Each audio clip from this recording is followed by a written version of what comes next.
হুজুর, আমি বিয়ে করেছি, আমার একটা ছেলে বাবুও আছে, কিন্তু আমার স্ত্রীর সাথে আমার ডিভোর্স হয়েছে। ডিভোর্স হওয়ার 1 বছর বেশি হয়ে গেছে। এখন আমার ওই স্ত্রী আবার কাছে আসতে চায়, আমার সাথে সংসার করতে চায়।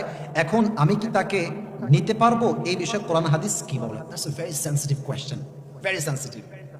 ইটস অল অ্যাবাউট দ্য মাসআলা অফ তালাক।